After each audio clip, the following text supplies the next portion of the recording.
He was the only pope in history who made even the sinners say, "All right, that's too much." His name was Rodrigo Borgia, later Pope Alexander VI, and he ruled the church the way a wolf rules a forest. Loudly, confidently, and with an alarming level of enthusiasm for removing competitors. When people say Renaissance, they think of art and beauty. When they say Borgia, they think of poison, lust, politics, and the Vatican wondering quietly if perhaps God took a short vacation. Rodrigo was born in 1431 in Valencia, long before his surname turned into Europe's favorite synonym for "don't leave your drink unattended." His uncle became Pope Calixtus III, which meant that Rodrigo grew up understanding one fundamental truth: heaven may run the universe, but well-connected family runs Rome. He was handsome, charming, terrifyingly ambitious, and as morally flexible as a gymnast. Rome adored him. Rome feared him. Rome opened its doors to him because Rome already knew what happened when a Borgia knocked twice. Young Rodrigo climbed the church hierarchy the way other men climbed lovers' balconies, quickly, confidently, and with just enough noise to be noticed. He became a cardinal, then vice-chancellor of the church, then the man every other cardinal watched nervously during elections. He also accumulated 4 children, several mistresses, and rumors so impressive they spread faster than the plague. And then 1492 arrived. Columbus sailed west. Granada fell.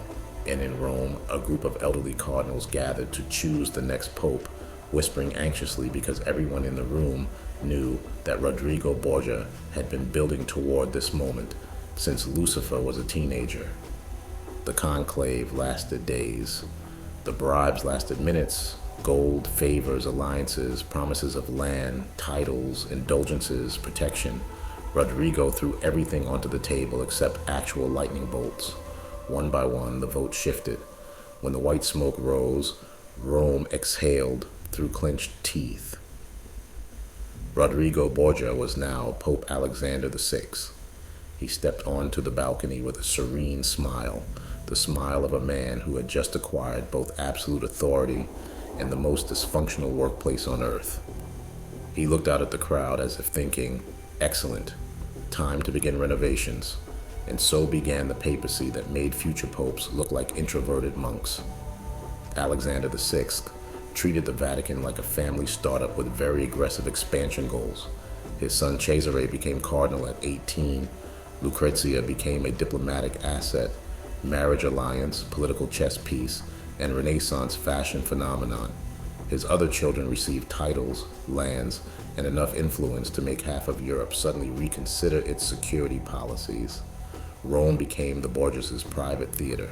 Every palace whispered their name. Every noble feared their attention. Every foreign ambassador wrote home saying, "The Pope is doing what?" Cesare, the favorite son, left the cardinalship to pursue full-time warlording. He carved his own principality in central Italy using charisma, murder, modern tactics, and the General Borgia family motto: "If at first you don't succeed, try again with sharpened steel." Machiavelli adored him.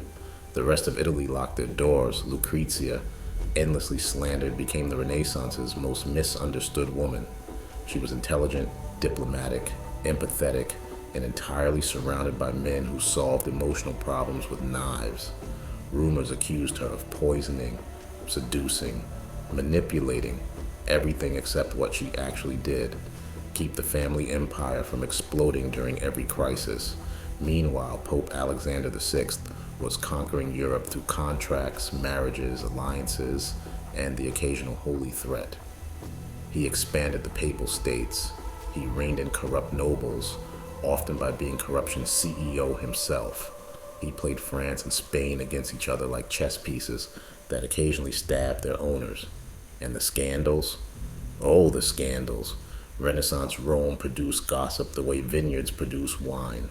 The infamous banquet of chestnuts, a party involving courtesans and contests, was so legendary that historians still debate whether it happened or whether Rome simply couldn't resist giving the Borgias an event outrageous enough to match their imagination. But beneath the luxury and rumors was a razor-sharp political brain. Alexander VI understood one thing better than any pope before or after him: the church was a state, and state survived through strategy, not sermons. He stabilized Rome, balanced the budget, secured trade, strengthened defenses, and made the papacy a terrifying geopolitical player, respected, feared, and occasionally mocked in whispers by people hoping the Borgias didn't hear them. He even redrew the world, literally. The Treaty of Tordesillas, dividing the entire planet between Spain and Portugal, happened because he drew a line and said, "This is where God wants it." Kings obeyed, explorers obeyed, the map obeyed, reality itself shrugged and said, "Fine." Of course, power attracts enemies like wine attracts Italians. Rival cardinals plotted against him. French armies threatened him. Italian nobles hired assassins. Alexander VI navigated all of it with a smile and a talent for turning his critics into corpses or allies, depending on which option was more convenient that morning. But the end came just as dramatically as everything else in his life. In 1503, Alexander and Cesare attended a feast hosted by a cardinal they disliked, a dangerous activity for men whose family crest might as well have been a skull with a papal tiara. There was wine, there was food, there was definitely poison, intended for the Borgias or for the host, depending on whose version you believe. Alexander fell violently ill. Cesare collapsed too, but survived long enough to watch the empire crumble piece by piece. The Pope, delirious, sweating, tried to continue giving orders, assigning troops, arranging deals, directing strategy. Even dying, he acted like Rome was just misbehaving and needed strict supervision. He died soon after, leaving the Vatican in chaos and the cardinals sprinting to lock down the treasury before Cesare noticed. Alexander VI was buried quickly, quietly, without the grandeur he expected. Rome exhaled, then Rome hesitated, because for all his sins and scandals, Alexander VI had been strong, effective, unpredictably competent. Without him, Rome feared the city would sink back into the political swamp he'd spent a decade draining. And that's exactly what happened. His enemies celebrated, his allies panicked, his children scattered across Europe like sparks from a dying fire. Cesare tried to hold everything together, but poison and politics had already crippled him. Within months, the Borgia Empire collapsed, proving that without Alexander VI, the family was simply a rumor with good branding. And yet his legend refused to die.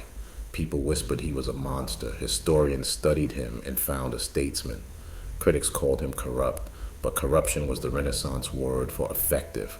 The church called him sinful centuries later, but quietly admitted he strengthened the papacy in ways few popes ever matched. Alexander VI was the pope who ruled like a king, fought like a general, schemed like a courtesan, and loved like a father who absolutely refused to let Europe ignore his children. He didn't just survive chaos, he thrived in it. Rome under him was dangerous, decadent, brilliant, alive. The Vatican became a storm, and the Borgias danced at its center.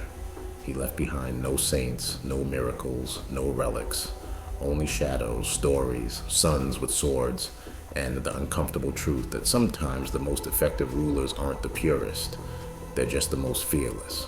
Whether Alexander VI was villain, visionary, or necessary evil depends on who tells the story, but one fact is certain: he was unforgettable, and in Rome, that is power.